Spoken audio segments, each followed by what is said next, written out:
What did I read this month? I honestly don't even know. It's like every book just blurred into each other and I have no idea what I read.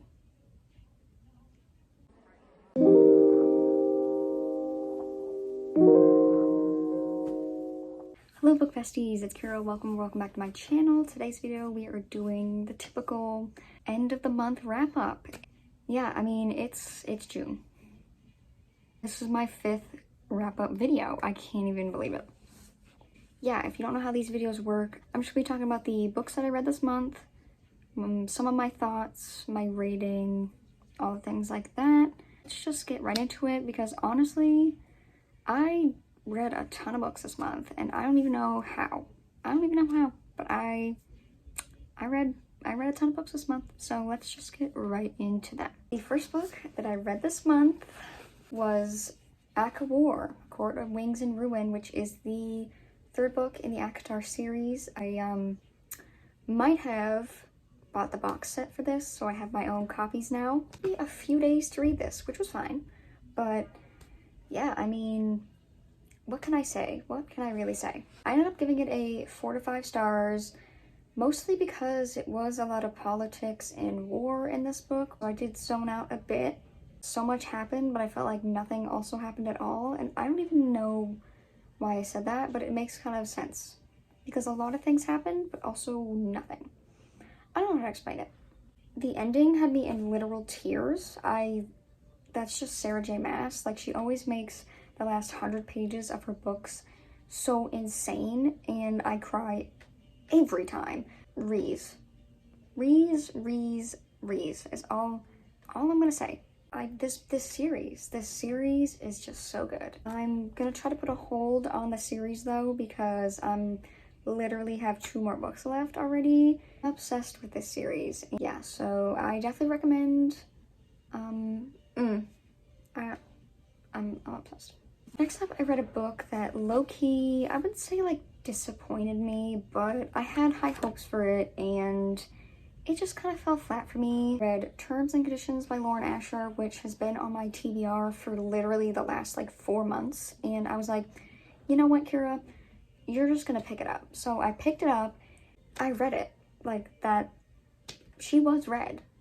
I didn't love it. I think I gave it a 4 star still, which is like, still a good book, but I don't know if I want to bump it down to 3.5 star. Like, I haven't really thought about this book since I read it. I don't know, it's just like Iris was annoying, Declan's character was just like weird. It just felt kind of lovey, lusty attraction. Like, I know that they had history, so maybe that's why. It didn't hit for me, and I feel bad for all my Terms and Conditions girlies who just love the book because it wasn't an anticipated 5 star for me, and it just felt bad. The fine print was a 4 star, and I loved that book so much more than I loved this book. I think I'm gonna bump it down to 3.5, which is kind of sad. I'm very excited for Cal's book because I loved Cal in this book. I guess I'm excited I got it out of the way so I can get to the 3rd book. But after that, we just read something so stunningly gorgeous that made me obsessed with it, and it's Juniper Hill. This also has been on my TBR for months, and I finally got to it, and thank the Lord that I did, because this is 5 stars. I think about this book all the time. I loved Memphis and Knox's relationship, loved the single parent aspect going on. He's a cook. They're kind of neighbors. With Devaney Perry's book, there's also mystery in it. I love the mystery aspect of this. Everybody said this book was their favorite, and I can see why, because it's my favorite. I will forever recommend her, forever think about her. 5 stars, 5 million bazillion stars. I totally forgot to mention that I read these 2 books for a 24-hour readathon, so if you did not see that, I will link it up here, because I was going on to my next book and realized, oh, I read that for a 24-hour readathon. So speaking of that readathon, I read Little Lies by Helena Hunting, which is the 1st book in some hockey series. When I tell you I do not remember anything about this book, I don't. I ended up giving it a 3 out of 5 stars. I think it's Brother's Best Friend. I think it's Second Chance. It was just like average. clearly not memorable to me. Yeah, so I read that. I don't remember reading it, but I read it. I think I started that in the 24-hour readathon. So maybe I explain it in there. Then I was in a big, I guess, hockey romance mood this month. Because right after that, I picked up another hockey romance book, which was Puck Shy by Helena Hunting. I read on my Kindle, which if you don't know, I've got a Kindle. I did an unboxing and setup if you want to go watch that too. I also gave it a 3-star. Basically, this guy is an NHL player and he had like a rough season, whatever. And then he ends up almost getting run over by this woman because his car broke down. So she has no idea about who he is. She knows nothing about hockey. And he offers him a ride and they drive back and just don't talk again. Then he ends up finding her in a dating app. I remember not loving it, if we're being honest. That's Puck Shy. I mean, the cover's cute. Average, not my favorite. Yay. Next up, I picked up a book that I didn't think I was going to pick up, and that is Ricochet by Krista and Becca Ritchie, which is the second book in the Addicted/Calloway Sisters series universe. It's honestly kind of like a novella. I ended up giving it a 4-star. I thought it was so good. Only reason why I liked it is because we got to see Rose and Connor and then Reich and Daisy. I'm not in love with Lily and Lo. I think they're okay, but I just loved the found family and the other relationships in this book, and I'm excited to continue with the series. Next up, I read another book on my Kindle, which has been on my TBR for the longest time, and it's Ghosted by A.M. Darthauer. This is a second chance romance, which are usually a big hit or miss for me. I loved this book. I ended up giving it a 4.5 out of 5 stars. I just love to see the growth between male character because he was like an alcoholic. But I think it's a then and now timeline, so you get them younger and what happened throughout the story and now perspective.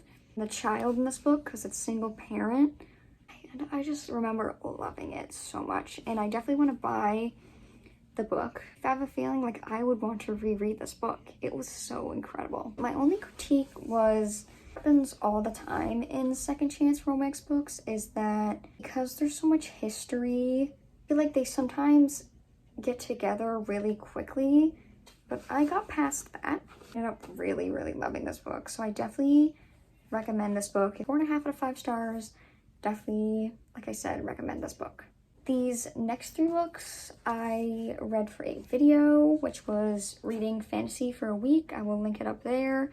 I was just in a really big fantasy mood. These were the books that I ended up reading for that video. I won't talk about them too much. Again, I made a video for them. The first one that I read for that video was Kingdom of the Wicked. I think I gave it a 3 to 5 stars. Honestly, it was not my favorite. Like, the story was dragged on.